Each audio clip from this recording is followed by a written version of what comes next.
sits at 76.70. The pound buys $1.24 and €1.14. LBC weather, clear and cold with a widespread frost for most parts of the UK. A chance of some drizzle in the northwest, though, with a low of 1 degree. From Global's newsroom for LBC, I'm Tim Daly. This is LBC from Global, leading Britain's conversation. Cross Question with Iain Dale. Hello, a very good evening and welcome to Monday's Cross Question. I'm Iain Dale.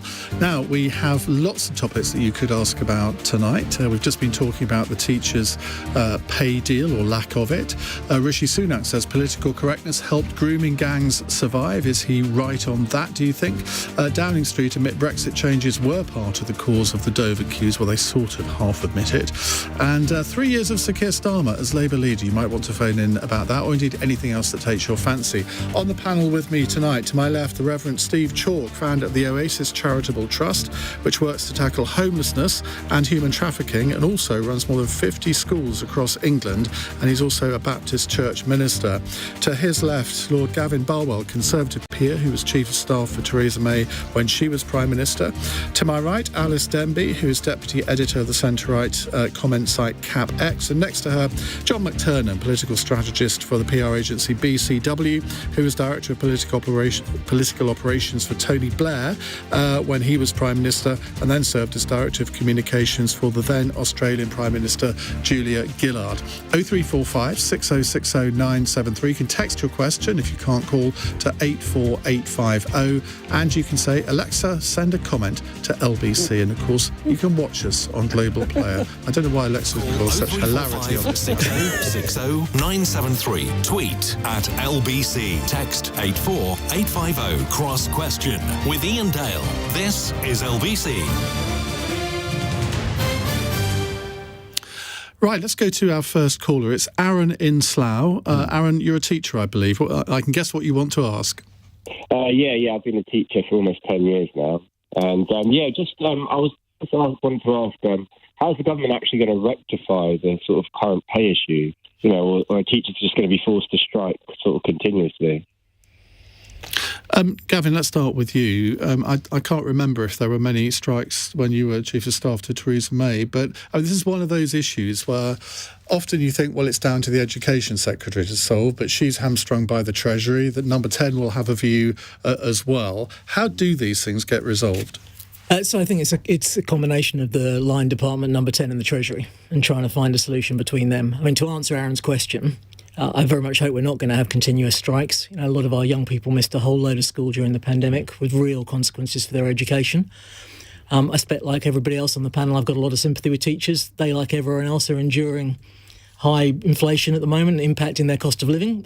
So I think what's required here is going to be compromise on both sides, like we saw with the nurses. The government's going to have to come up with a better offer, and hopefully the union is going to meet them halfway and compromise over that, because the public interest is clearly ending these strikes, getting our kids the education that they need, catching up on the damage that was done during the pandemic. Do you think the government's been a bit tin-eared on this? Because, of course, in Wales they got 11.1% over 2 years, in Scotland 12%.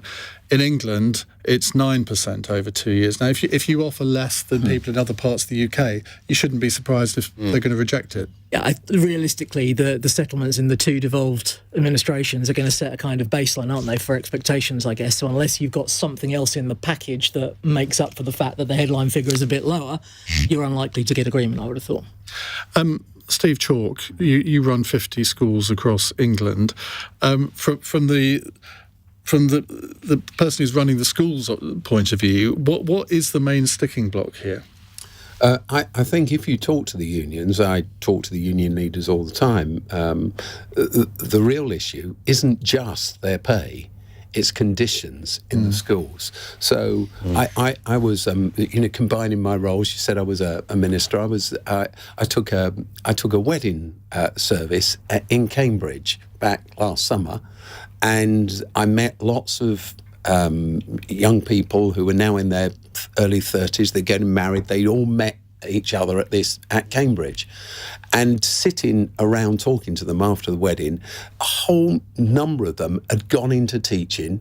They believed in teaching in terms of their ideology. They wanted to work in deprived communities. They wanted to offer their lives in service. They wanted to nurture kids. But now in their early 30s, it was alarming to me to see the number of them that had already left the profession. We know all the statistics back that up. I think that schools have been stripped of resources. I know that if you're not a typical learner, there are not those classroom assistants there anymore to support you. We know about the mental health crisis. And I think that the teaching profession is on its knees, overstretched. And I think that's what this is really all about. But to play devil's advocate, I went to school in the late 1970s and the same things were being said then. I mean, this is nothing new, is it? No, it's nothing new in one sense, but what's required of teaching staff now is a lot more.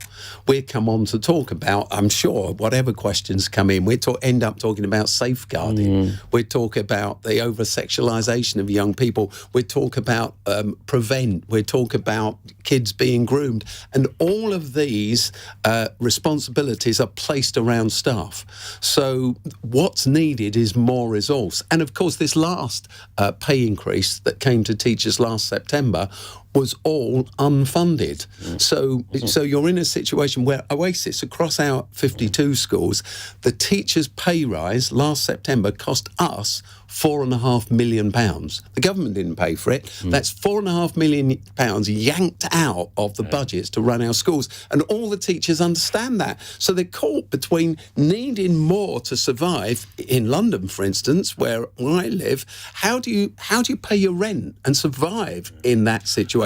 And they're caught between that and tearing up the resources for classrooms. Presumably, the easiest way to cut your costs is to get rid of a few teachers.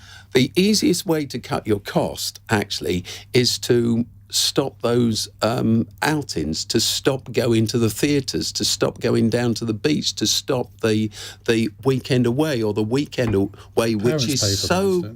sorry? Parents pay for those, surely. Parents don't pay. Parents may pay for them in very middle-class areas where the school is forced to, run cake days, and, you pay for them.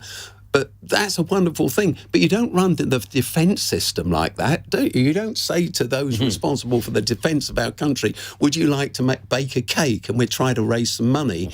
It's not right that schools get run that way. And, of course, schools in rich areas benefit from that. But schools in socio and economically deprived communities can't raise that money in the same way. Where I live, the local school just did a big fund-raising day for books for their library. Well, what kind of society... Well, I put it differently to you, Iain. A society that tries to do education on the cheap is going to pay for many decades to come in terms of its health budget and its justice budget. Okay, Alys Denby. Well, I just think to be fair to the government, they did put, an extra $4 billion to the school's budget. And you say that these pay rises were unfunded. Well, I think it depends on the school. That said, I completely agree with 98% of these teachers rejecting this pay offer. It's clear that the government are going to have to come back with something else. But I suppose I would just ask the unions to compromise on this as well. But parents, this is so frustrating. It's kids who are being held to ransom here. And I think by focusing so much on pay, things like putting up the starting salary to £30,000 is a pretty generous offer. And I think by focusing on pay in this way, they distract from these other issues about workload, about working conditions. If that's what they really want change on, then that is what they should come back to. I think the NEU, to be fair to them, clearly I want our schools to be open every day, but I think to be very fair to the NEU, they've made it clear that what they want is a pay increase, which is funded, not funded by schools. And though you say there was an extra £4 billion put in, I'll tell you the truth about that. All that was soaked up by the rise in the cost of energy, all gone. Yep. So it either went for the rise in the cost of energy, which cost us over £5 million to our group, or it went for the salaries. But either way, it didn't cover the cost of schools. Sure, but the cost of energy is coming down now, and different schools will have got different wholesale deals locked in. But we've spent away our reserves. But the problem is, John McTernan, you've been at the centre of government. Any government has to balance spending priorities. We know that the health service is on its knees, particularly in terms of staff retention. I'm horrified by the calls that I get on this programme. I had one last week from a senior consultant who said, 6 of his colleagues were leaving in the next 6 months, going to Australia, Canada and New Zealand, not because of pay, but because of the working conditions. That is the same in education. It's the same across the public sector. How do you stop this? You have to increase pay across the public sector. There's no doubt that the downward pressure for 13 years has ended up in a situation where there are recruitment crises wherever you turn in the public service. And the answer to that is Treasury has to find the money. Treasury has always got the money. If it needs to find the money, it'll find it. And there is a deal. There's always a deal. The unions will do a deal. That's the purpose of unions, to do a deal. There is an issue about working conditions. There's an issue about funding and the pay increase. But there's also the pay in Scotland is not simply the increase. The base has increased in Scotland much further. So there's going to be movement in the UK. But the core of it is teachers are dedicated. My son's a teacher in his 30s. He loves teaching. He's going to stay teaching. You've got a son in his 30s? I've got a son in his 30s. He has to take in resources because they don't have enough glue sticks in the school, so he has to take glue sticks. But again, that's been happening for decades. It's nothing new. It hasn't. Oh, it really has. It happened when I was at school. It happened when you were at school, and between the time when you were at school and the time that my son was a teacher, there was a glorious era of Tony Blair, Sir Tony Blair. Ian, schools were generously funded in that period. As Oasis entered schooling in this country, we run schools in other countries, but as we were given the opportunity to run schools as academies in this country, what John says is right. There were teaching assistants, there were resources for classrooms, but slowly that's been stripped out and chipped away. I would like to make a basic point of fairness about the disparities between public and private sector pay, because whatever you say about this offer to teachers, people in the private sector are not getting 9% pay rises and £1,000 bonus. Many of your listeners won't be having pay rises, anything like that. And I do think there's a basic point of fairness here. The average private sector pay increase is running ahead of the average public substantially sector. Substantially ahead. I think you're right, Ian. To make Aaron feel a little bit better about it, actually the people privately in government have a lot of sympathy with some of the points Steve made, but the difficulty they've got is it's true across nearly every area. And you're right. The basic problem we've got as a country is really since the global financial crisis under the end of the last Labour government and under the respective Conservative governments, the economy has not grown enough. And so the size of the cake, if you like, that the tax burden we have isn't raising what it historically would have. You're sounding like Liz Truss. Actually, I'll tell you what, here's a controversial thing. She was actually right about the problem. Her solution, bonkers. But the actual the problem that she was diagnosing, I actually think she's spot on about. And the real answer to Aaron is there will be a deal, not just when the unions want to come to the table with a deal. There'll be a deal at the moment when the Prime Minister finds that he needs the announcement. That's why the health service deal was done eventually. So that would be 3 days before the local election. The unions were willing, and the Prime Minister wanted that to be his. And there's an economic cost to these strikes, right? Because if children are not in school, people have to stay home to care. Particularly if you've got younger children, you've got to stay at home to care for them. And there's a cost for teachers themselves who are on strike. No one wins. So continuous strikes are not sustainable. What do you do about teachers' workload, though? Because the government have said there's going to be a review on teachers' workload. God knows how long that's going to last. But we had a caller earlier in the programme who said that she's up until 1 o'clock in the morning basically answering parents' emails. She reckons she gets 100 emails a day, which is something that teachers in our era would not have had. With some of the things that the parents are wanting to know, you can't just say yes or no. You have to write a few paragraphs. Now, what can be done about teachers' workload? Because you must hear this day after day from the teachers in your schools. We are really concerned constantly about our staff's mental health. They're put on the front line. She broke down in tears during the call. With huge pressure, and you're absolutely right. I was talking to a friend of mine who doesn't work for an Oasis school. Her name's Julie, and I've known her for years and years and years. In fact, she used to be in my youth group when I was a youth worker. And she told me that she gets most of Saturday off just to get some sleep. All day Sunday, she works to prepare. She's in school just after 7 o'clock every morning. She's there till 6:30 and she goes home to prepare for the next day. You give your life to this. I think it must have been Julie that phoned in, because that's exactly what the caller said. And it happens time and time again. So in this... But then again, there'll be people in the private sector who say, well, OK, that may seem to be extortionate, the amount of time spent sort of effectively in the workplace, but I do that too. Sure, but what happens, you see, John whispered away, I don't know if you heard, abolish Ofsted. Yeah, I don't know what Tony would think of that. But I've got my own opinions. But you know, the point is this, whether you abolish Ofsted or not, we now know, don't we, that Ofsted has to go through a massive reform. It cannot carry on with these one-word judgments over schools. But the reality is, when you, as a teacher, on top of that giant workload, have that regulator hanging over you. Again, I was talking to a head teacher today, not an Oasis head teacher, and they were just talking about that Ofsted had been to them, I think, 3 weeks ago, and they were saying it just put the whole school and all the kids on edge. They had a day's notice. So you're living with this. And as a head teacher, if your school slips from outstanding to good, you're nowhere. Yep. So it's not just about a school getting... The key is to make sure that doesn't happen, I guess. It's not just about a school getting inadequate judgment, but no school is inadequate. I mean... all schools have wonderful things, but if you're outstanding and you slip... It's like... There are schools that are inadequate. Yeah, I don't... in my constituency, the school you took over...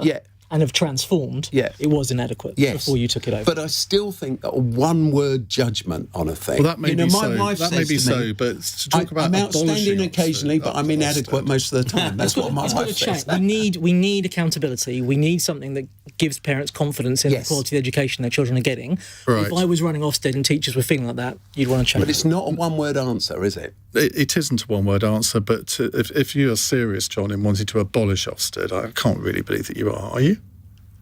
It clearly is a massive pressure in terms of working conditions, and when it becomes, if it's a big, if this is a deal, you can't give all the pay people want. Take something else off the table. If I was negotiating, I'd be considering that. You could call it reforming if you want, but if I was offering it, I wouldn't say I'm reforming it. I'd say I'm abolishing it. Then I'd bring something else. You need a regulator that works with you. I've got a friend who's You've got lots of friends. I have got. I've got a friend. Well, I've got a friend. Don't even work for you. I've got the friend. Yeah. Well, actually, I've got a friend who's the chair of a very important regulator in this country. If they get their job wrong, do it wrong, we'll all be in a lot of trouble. Sometimes you need the regulators to be regulated.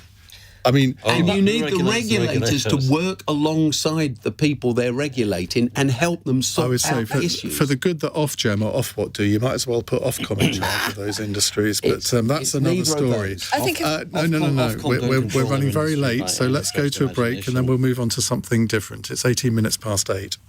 This is LBC. Hello.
With us on the panel, Lord Gavin Barwell, the Reverend Steve Chalke, John McTernan and Alys Denby.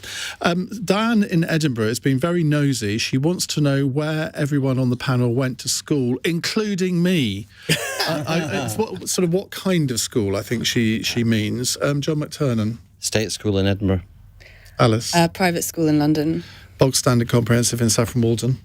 A secondary modern. I failed the 11 plus and went to a secondary modern in Croydon. I went to an independent school in Croydon, but I went on a scholarship. My parents didn't pay for it. So I don't know what you make of that, Diane, but you got the answers anyway. Right, let's go to Richard in Gateshead. Hello, Richard. Hi, Ian. Are you okay? Very well, thank you. What would you like to ask? Right, I would like to ask the panel, following the sentencing of Thomas Cashman today for the murder of Olivia Pratt-Cordell, should judges be able to increase the final jail term for killers who refuse to come up for sentencing like he did today? So just to recap, Thomas Cashman was jailed for life, with the judge ruling him to serve a minimum of 42 years. He refused to go to the court for his sentencing, and none of his family turned up either. And the judge said him not appearing was disrespectful to Olivia's family. So should judges be able to increase the jail term in these circumstances? Alys. I mean, I just reflect on what a horrible crime this was, and how cowardly, and I don't think disrespectful goes far enough. I think there's a disgraceful, disgusting way to treat the family of this 9-year-old victim. As for increasing sentences, I mean, I think, life is as long as a sentence can be. 42 years is a very long time. With behaviour like that, I don't expect he'll be getting out anytime soon for good behaviour. I do think it would seem perhaps slightly arbitrary to extend sentences based on how someone behaved rather than the nature of their crime, upsetting as his behaviour clearly is. John? Look, I think that it's a terrible crime. It's a terrible loss to the family. One has to hope that during this man's long sentence in prison, he reflects on his actions and actually changes. And the rehabilitation is an important part of prison and prison sentencing. And even for someone like him, you think that someone like him can be rehabilitated? Look, I'm not a Christian, but I do believe that everybody has a soul, and I do believe there's a spark of humanity inside people that can be rehabilitated. And I think imagining that people cannot be reached is a gospel of despair. Steve? Well, we are just working towards setting up a youth jail at the moment. So the law has been changed in this country to allow us to open a secure school. And the old Borstal site, Borstal in Rochester, we work with the MOJ, Ministry of Justice, and we open at the end of this year a therapeutic secure school, custodial place of custodial sentences. So young people will be sentenced to us for very violent crimes. And we've called it Oasis Restore. It's about restoration. It's not about retribution. It's about rehabilitation. So I think that however long a sentence is or isn't, the real question is what happens to that person whilst they are held in jail? Because if we want our streets to be safer and our communities to be safer, at the moment we have this huge reoffending rate in this country. So it doesn't matter whether you keep that person in prison for 5 years or 10 years or 20 years for what they've done. It's when you release them, are they a danger to themselves and society? What ages will you be catering for? We will cater formally for 12 through to 18-year-olds. In reality, the very few 12-year-olds that are given a custodial sentence. So it'd be, on average, 14-year-olds through to 18-year-olds. And it'd be a mixture of young people on remand, waiting trial, young people with sentences that they may spend 18 months, 2 years, a little bit longer with us, and then young people who've committed murder, etc., who will be lifers, and they go from us into the adult estate. But in this country, as a system, though there's some great practice in a lot of prisons, as a system, we've emphasised too much the law of the claw, an eye for an eye, a tooth for a tooth, etc., etc. Let the punishment fit the crime, instead of asking ourselves the deeper question about how do we make society safe? And how many in this institution? Well, when we began our negotiation around this, we were going to take, I think, 75, and we've worked that down to 49. And that's because, of course, every person in custody needs personalised care. What happened to them? Long ago, the question moved from, what have you done wrong, though that's an important question, to what's happened to you? Why are you like this? Why are you broken in this way? And we live between two narratives in this country. On one hand, if something terrible happens to a 12-year-old child, we say they've been traumatised, it's terrible, and charities raise money to support children like that. On the other hand, if a 12 or 13-year-old goes out and commits a crime, the same child, we say, monster, lock them up. So we've got to think more deeply about this. What kind of we're going way off the subject here, but it's interesting. What kind of conditions will they be living in? Because there'll be people listening who say, well, there's nothing wrong with Borstal. Teach them a lesson. But I suspect that the conditions that you will be having them live in will be, shall we say, rather more comfortable. Yeah, well, here's the thing. What's wrong with what we had is it didn't work. It didn't make society safer. It cost a fortune, and it didn't work. We have huge reoffending rates, massive reoffending rates, some of the worst in Western Europe. So it didn't work, and it cost a lot of money. So we have to say what might work. And we will have different conditions. So these children, because they're children, will have bedrooms, not cells. It'd be secure. They can be a threat to themselves and their own life. They can want to take their lives. They self-harm. The kids we lock up in this country, by the way, a huge number of them disproportionately come from looked-after backgrounds. Massively. A huge number of them disproportionately... What do you mean by looked after backgrounds? So they've been in foster care, they're not with their mum and dad, etc. I think 2 or 3% of the children in our country in that category, over 40% of young people in custody come from that small section. Black kids are hugely overrepresented, neurodiverse kids, people with Asperger's, etc., massively overrepresented. So it's working with them.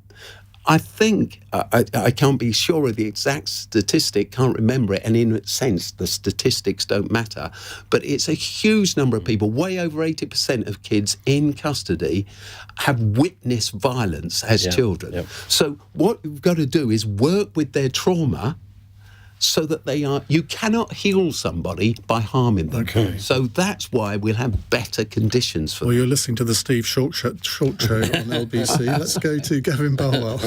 So I think both things are important. I think what Steve says about rehabilitation is absolutely critical, and it's something that we've not got right in this country. But to the question, I think punishment is important as well. And actually, personally, I think the way someone who has been found guilty of a serious offence treats the family of the victim is a relevant factor. You think of cases where somebody's been murdered, the body has been buried somewhere, people don't even get closure from knowing where that is. I think the behaviour by the offender in that situation and how they treat the victim's family should be a relevant factor for the judge to be able to take into account in sentencing. Now, in this case, the sentence is a very heavy one with a very large minimum sentence anyway. But still, I think Richard makes a valid point. And I do think some people listening to Steve, we can all agree that a child can be rehabilitated with being through trauma and stuff, but this guy murdered a child and caused trauma to her family, and I feel like some people be a bit frustrated. Oh no, I'm not soft on any of those things. We need to protect the public, and I would argue that actually being locked up is the punishment. Yeah. But this man needs to be locked up for a long time for the safety of society.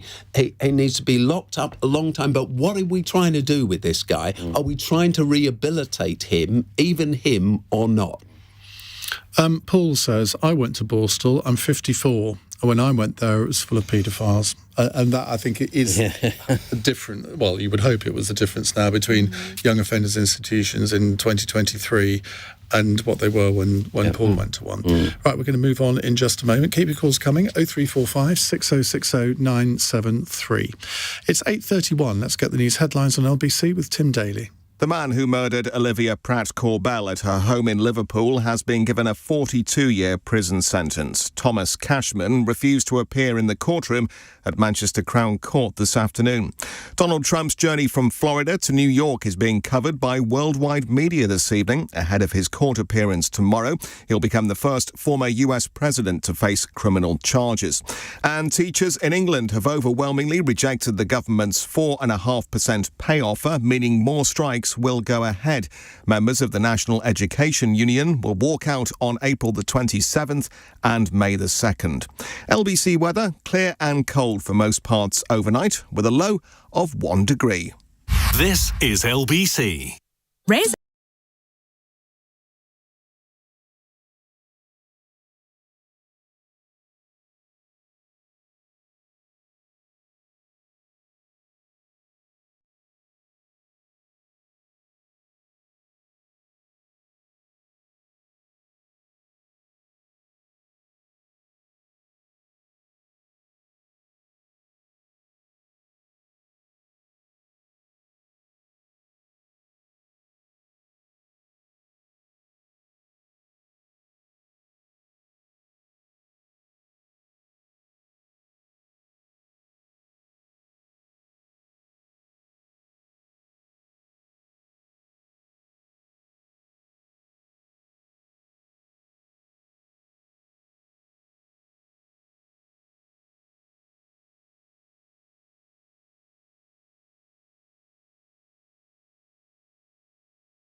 .34 on LBC. Let me remind you of who we have in the studio with us. The Reverend Steve Chalke is next to me.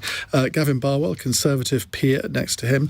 To my right, Alys Denby from CapX. And John, just explain a little bit what CapX is. So we are a sort of comment and analysis website. We're part of the Centre for Policy Studies, and we sort of promote ideas around free trade, global competition, growth, and all that kind of thing. I recommend all your listeners subscribe to our daily briefing. Well, I was happy to give the opportunity to do that. And John McTernan is here, former Director of Political Operations for Tony Blair, now works for the PR agency BCW.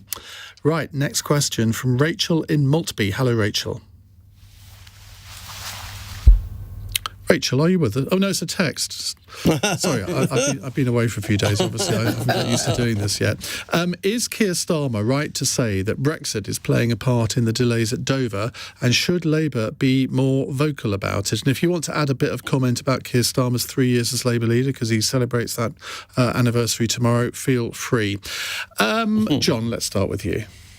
He's right that Brexit is causing these delays. Having to have your passport stamp just does make things a lot slower. 3 years of Keir in charge of the Labour Party has done wonders to the Labour Party. He's washed us clean of the legacy of the anti-Semitic pensioner, Jeremy Corbyn, who gave us a terrible, terrible defeat. Would you like to slightly qualify that? You're actually accusing Jeremy Corbyn of being anti-Semitic rather than just tolerating it. Yeah, no, the Jeremy Corbyn, who had around him the aura of tolerating unprecedented anti-Semitism within the party.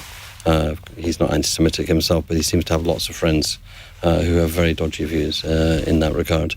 No, Keir took on the party when I think every other person in the leadership of the Labour Party thought he would take the Labour Party to a respectable defeat.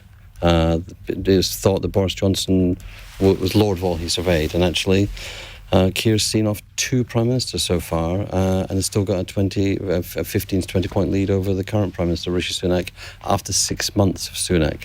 So I do think that what's been done has been an incredible triumph, but he's at the foothills because the swing that's required, Labour's on 200 seats to have a majority that's workable. Got to win 150 seats, and it's nearly doubling the current number of Labour MPs. So immense, but he's a safe pair of hands, and he fits that kind of broad international movement, doesn't he, towards unflashy men with a plan. You know, you've got Joe Biden, you've got Anthony Albanese in Australia, you've got Olaf Scholz and Rishi Sunak in the UK, possibly. It's true, but Rishi Sunak and the Tories, if people want slightly unflashy social democracy, they're probably going to go for a social democrat rather than for a Christian Democrat. Gavin Barwell. So, Rachel, I think the phrase she used was it a part of the problem? And the answer to her question then is yes. It wasn't the sole cause of the problem, but it is definitely a part of it. John thinks it was. I don't know if John really thinks that. Look, I think I get fed up with these arguments about Brexit. The best thing to do is to listen to the people that run the Port of Dover, and they said very clearly, partly bad weather, partly big surge in numbers, partly the Brexit delays. So that bit I think is crystal clear. It was a part, not the sole thing. On Keir Starmer, what would I say? I think that first of all, he's done the country a public service by dragging Labour back into the centre ground of politics, because it's in whatever colours we may have on our rosettes around this table, it's in the national interest to have 2 parties that could form a credible government, and that wasn't true when Jeremy Corbyn led the Labour Party. It is again now. I think that the situation is actually quite an interesting one. I would say that he's removed those negatives that Corbyn brought without really bringing... He's not an asset to the Labour Party in the way that Tony Blair was. So if you look at the polls at the moment, as John was saying, Labour's a long way ahead. But when you look at Sunak versus Starmer, Sunak is actually marginally ahead of Starmer on the best Prime Minister question. So I think he's still got a lot to do to seal the deal with the electorate in terms of him personally. But he'll certainly feel he's got a lot further in 3 years than he might have expected. I'd say he hasn't sort of seen off 2 prime ministers. They kind of saw themselves off. But he's done in 3 years what Neil Kinnock took 2 electoral cycles to do, and I think that's the scale of the achievement. It's mainly the You used to be director of campaigns or something similar at Conservative campaign headquarters. Mm-hmm. If you were still there and advising the Conservatives on how to attack Starmer, what would you be saying? So I don't think the answer is attacking Starmer. I don't think that the electorate are sold on Starmer. I don't think that's the problem. The problem the Conservative Party has got is the damage that Boris Johnson and particularly Liz Truss did to its brand. And what Rishi Sunak has to do, which is really difficult, is show people that he's different from them without upsetting the bunch of MPs he's got on his backbenches that still worship at the altar of Johnson. And that's the problem he's got. He can't go out there and say very clearly what I think he definitely privately believes, which is that the way, with Truss, the economic mistakes, and with Johnson, the way he ran government. If he privately believes it, should he be more authentic? I'd like to see him say it, but it's not easy for him. There's a whole group of his MPs and a whole group of his activists who still are big fans of Boris Johnson. It was very interesting, Ian, when he gave that first speech outside Number 10, he explicitly criticised Liz Truss. He said part of his job was to fix the mistakes that she made. But he didn't explicitly criticise Johnson. He implicitly said something about, I'm going to restore trust. Given, I think he used the phrase, given all that's gone on. And we all knew what he meant and what he was referring to, but he didn't feel able to say it. And that's the problem. He's shackled by his party. He can't run fast enough to the place he needs to be, which means that the Labour Party, although shackled by the legacy of the 2019 election, actually is able to get to the place. And I think there's sometimes you just can't get yourself to the place that you need to get yourself. John Major couldn't get to the place. I mean, Tony Blair was an extraordinary politician, but John Major knew where the election was going to be fought and won. I'm sure Rishi Sunak does, and everybody's kind of aware of what the space is. Who can colonise it? It doesn't feel as though Sunak's government... OK, let's bring Steve in. I've never met Keir Starmer, but I believe he's an authentic person. He's a man of substance, the way I see it. I don't think necessarily, style and substance. I think that what a lot of the electorate want is a little bit of flashiness.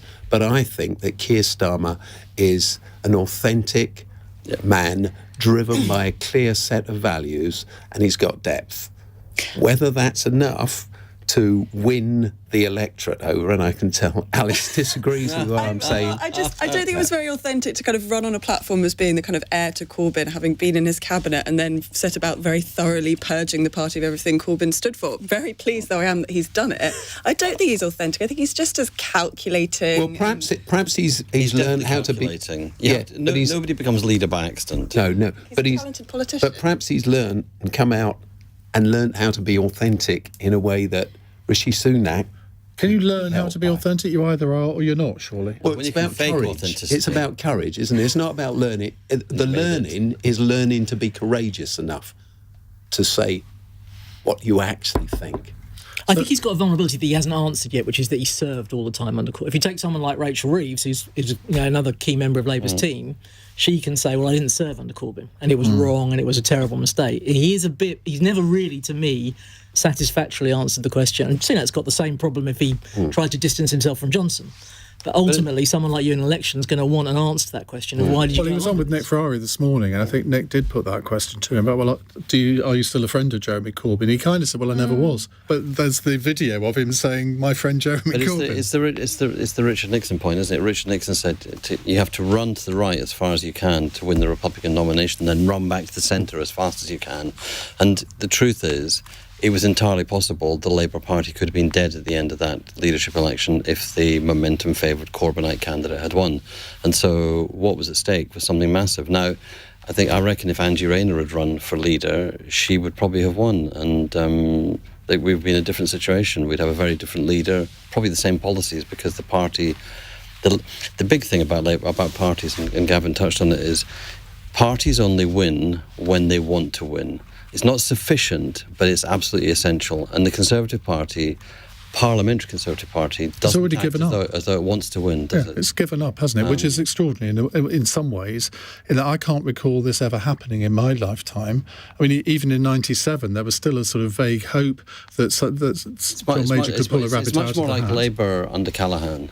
The end of the Wilson-Callaghan government, a party, a movement that had given up. It's kind of an interesting, what you were saying, Gavin, how Rishi Sunak, his task almost mirrors that of Keir Starmer's in having to kind of rebrand the party, of having to sort of purge itself in some ways. But it's much more difficult to do that from government than it is to do it from opposition. I think that's why you do hear some Conservatives talk about, needing the cold shower of opposition, this kind of council of despair.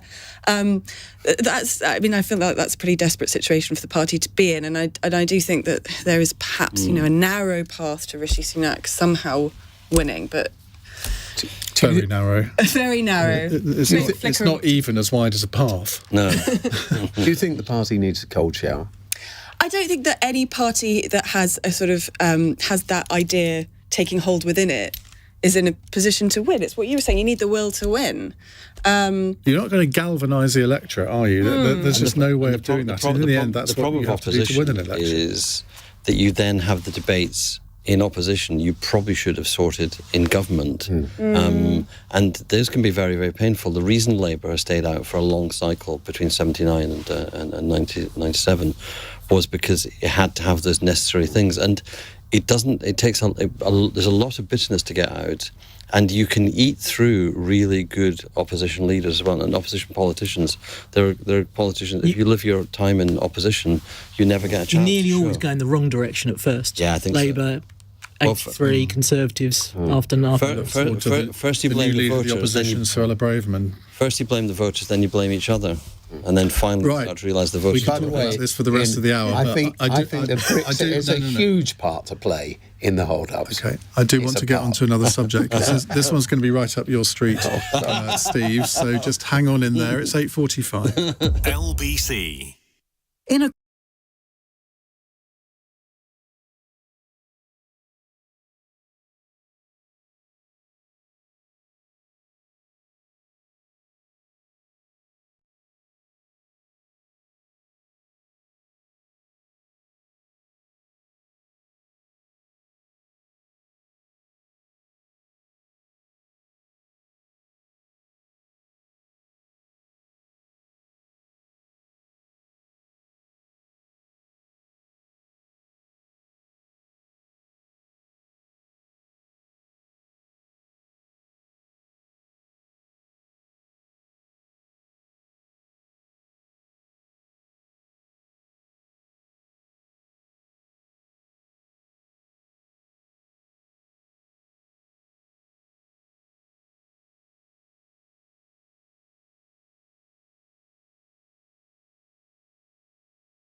$8:48 on LBC. Let's go to Mike in Beverley. Hello, Mike. Hi, Ian. Yeah, question on homelessness. During the pandemic, the government found accommodation for rough sleepers and homeless people and claimed brownie points for it. Now they appear to be putting a policy forward of asking the police to crack down on rough sleepers and homeless people, less about finding them accommodation. Can the panel square that circle? I think the crackdown was on sort of aggressive beggars rather than homeless people per se, but I take your point. Steve Chalke, the floor is yours. Well, just to say briefly, the first thing Oasis did when I founded Oasis back in the 80s is set up housing, supported housing. And we ran in central London a big venue where we supplied medical care, etc., for people who were on the streets. There were loads of people on the streets. Over the years, as Labour came to power, and this isn't a political point, it just happens to be true, as Labour came into power, everyone was off the streets. There was no one to help. And we couldn't even get grants to run the place anymore, so we shut it down. It was right in Waterloo. We shut it down. Now the streets are flooded again, as we all know. It's no good just getting people off the streets. You need to give them the support to live off the streets because they're desocialised. So they need, again, the therapeutic care, because so many of them, you offer them a bed, they won't take it. You've got to offer them support, friendship. You've got to help them through. That's what we've got to do, or we'll be stuck with this problem for a long time. Do you think this is cyclical, though? I mean, it could be related to who's in government. You're right. But I wonder whether it's more to do with if the economy's doing well, there's less homelessness. If it's not doing well, there's more. I'm sure that's a large factor. But what we want to do, again, is keep the streets safe. Back to where we've got record levels of employment. I mean, in that sense, the economy is doing really well. We've got, we've not actually, through all the crises, shed jobs. We've been growing jobs. I think part of it is mental health. Yes. In Victoria, in Melbourne and Victoria, they're creating support staff for the police who are a combination of psychiatric social worker, psychiatric nurse, who can actually, because police are often now the first responders to people with very complex problems, and I think part of this is that it's the intensive support, and we've shown we can do it, but we have to do the thing of like getting people off the streets. One thing, keeping them off the streets, as Stephen has said, where community breaks down. All the issues of mental health, worry, anxiety, self-harm, etc., increase. Community, creating community and holding people in community is the way forward for us. Gavin, do you think that this is a time when you need to have a sort of Louise Casey type figure who, I mean, if Steve is saying that sort of in the early years of the Labour government, back in the Blair years, homelessness was effectively solved, that was down to one person, it was Louise Casey. And I'm not suggesting that she would want to reprise her that part of her career, but if there isn't someone coordinating things, it is a subject that might not rise to the top of the political agenda. Yeah, it's someone's got to have it as their responsibility. Yeah. I think there were lots of terrible things about lockdown, but the success the government had on getting people off the streets was one of the triumphs, and it's tragic that progress has been lost. I think John is right that you're dealing with people that have got multiple profound problems. It's not just a housing issue, rough sleeping. The other thing I would say is I don't think, whilst I completely agree with the caller that this has got to be got right, I don't think there's necessarily wrong to say that at the same time you should deal with people that are doing aggressive becking, because often they're not the same people that are actually sleeping rough. So you can do both, actually. Alys. Yeah, I mean, I think I agree with everything the other panellists have said about homelessness, but I do think that the caller is conflating two different issues, because this kind of crackdown on antisocial behaviour seems to me a pretty superficial kind of, knee-jerk thing that the government is doing, is like banning laughing gas. I mean, really, like this, it seems to me that, the problem with laughing gas is the litter. It's not that it's harmful. If it hurt people, you wouldn't give it to women in childbirth, right? Well, you wouldn't. I've had it in childbirth. It's great. Would you want it again? I mean, I wouldn't go to the park and loiter with my friends and hailing out of balloons, but, maybe in my 20s. So yeah, I think that homelessness is a very serious issue. I think this antisocial behaviour crackdown is pretty desperate stuff. And I think, they should concentrate on police that can actually solve crimes, that can, not just give you a number rapes. For your insurance. And sorting out, the deep problems with the Met. I think that is what the government should be focusing on. Absolutely. When it comes to antisocial behaviour. Right, let's move on to another question. It's a text question from Michael in Leicester. Is being charged with criminal offences actually going to propel Donald Trump back into the White House rather than into prison? Now, one poll today gave him a 26-point lead over his main Republican rival, Ron DeSantis, and it seems as though other polls are saying that over the weekend his popularity has shot up, which... I mean, I don't understand this phenomenon whatsoever, but maybe some of you do. Gavin? So I think the answer to the question is it's probably going to propel him to the Republican nomination, but make it impossible for him to win the election against Biden. It works in the Republican base. It doesn't work in the wider electorate. I think it's also worth saying the circus is on the TV now that we're watching as he's driven into New York, that of all the different things he's being investigated for at the moment, these charges that we're going to find out about tomorrow are the least serious. There are 3 other investigations ongoing for much more serious issues to do with what happened on 6th January 2021, the attempt to change the election in Georgia, and what sounds like deliberate attempts to conceal secret documents from the government in his possession at Mar-a-Lago. So those things are even more serious than the thing that we're going to hear about tomorrow. John? Oh, look, I think Gavin's absolutely right. This helps him with the selectorate, the base he's running for, who he was already on the up. He decided to turn on Ron DeSantis. It now looks as though Trump is inevitably going to be the Republican nominee. But this hurts him with independents. It hurts him with the middle-of-the-road people. You can't win from the Republican or the Democrat side by only getting your own base. You've got to win the middle ground. And a lot of the middle ground are suburban. They're law-abiding. They live in... And they're women as well. And they're women with a political voice and women with an anger about Trump and losing the right to abortion, the overturning of Roe versus Wade by the Trump Supreme Court.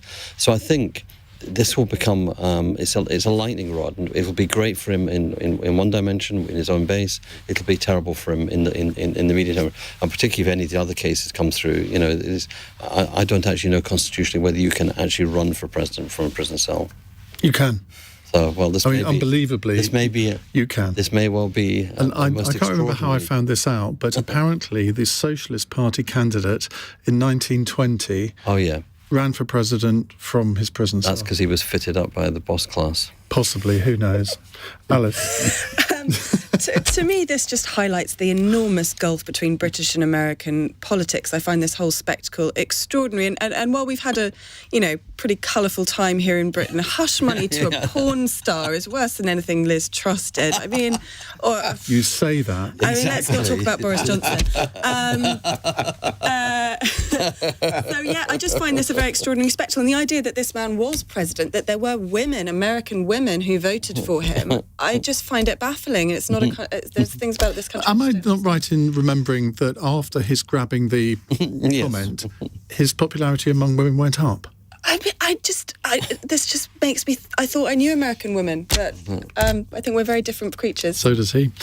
Steve? Well, I was amazed. I looked at a tweet that had been copied thousands and thousands of times yesterday as a Christian, and it said it compared Trump with Jesus, because it said that in the lead up to Easter, wasn't it amazing that both of these men have been arrested? Both of these righteous men have been arrested in the lead up to Easter. Incredible, isn't it? So I think this man's ability to hoodwink people is extraordinary. But I do think, I agree with everyone here, I think this is the beginning of the end, but I think it's a great story for some Hollywood director. This is going to make some big As Kate Forbes informed me, Steve, we are all sinners. We are. Let's move on to our final fun text question. Twitter, this is from Palmjet in Bristol. Twitter has begun removing blue ticks from people who won't pay Elon Musk to keep them. Who is your favourite person with a blue tick? Gavin and Steve have blue ticks. Alys and John do not. Make of that what you will. And it also says here the production team will not accept Iain Dale as an answer. Whose blue tick would you not want to lose, Gavin? I don't know. Ask someone else. Let me think of it. I wouldn't want to lose Gavin's. I now know he's got one. I don't pay a lot of attention to these things. I can't quite make up my mind whether I'm going to pay to keep mine. It's not because I want for a vanity reason of having a blue tick, but you can't run a Twitter poll in future if you don't have it. You don't get the same analytics as you get now. So... Alys. Where would your life be with Well, I don't have one, and I think it's too embarrassing to pay for one now, as my very tiny number of followers. I'm going to say a really crawling answer. My favourite blue tick is my editor-in-chief of CapX. It's Robert Colville, who's also a Sunday Times columnist, and he's my favourite because whenever he retweets an amusing tweet of mine to his many more followers, it always gets a lot of likes. So he does me a big favour there. I've never heard such a creepy answer. John? Well, I was going to say, obviously, Tony Blair, which could have out-creeped. No. I think people... I still like Twitter for the people who intrigue, amuse, inform.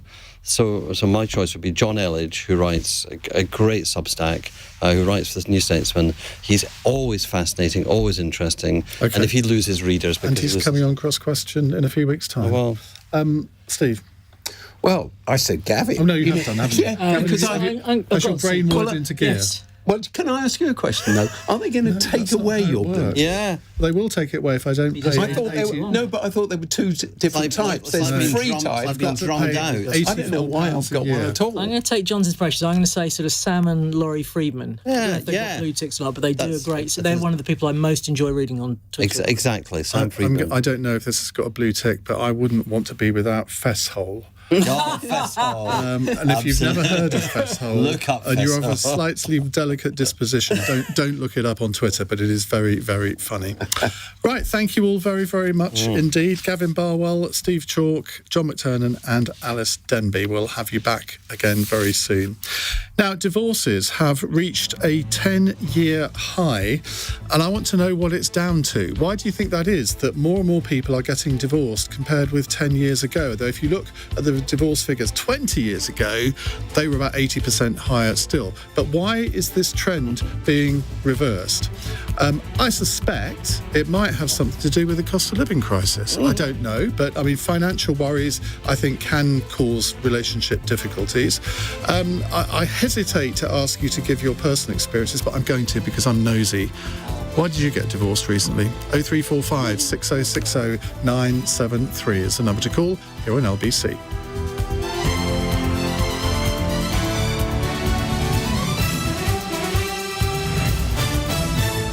On your radio, on Global Player, and Play LBC. leading Britain's conversation.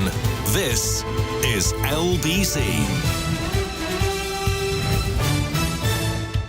From Global's newsroom, Donald Trump has arrived in New York ahead of a court appearance tomorrow where he'll become the first ex-president to face criminal charges. Media around the world have been following his journey from Florida, where he was waved off by supporters holding Trump 2024 flags. Michael Wolff wrote a book about Mr. Trump's time in the White House and says the former president views the legal proceedings as a gift. From the Mar-a-Lago point of view, this is an extraordinary time. And in fact,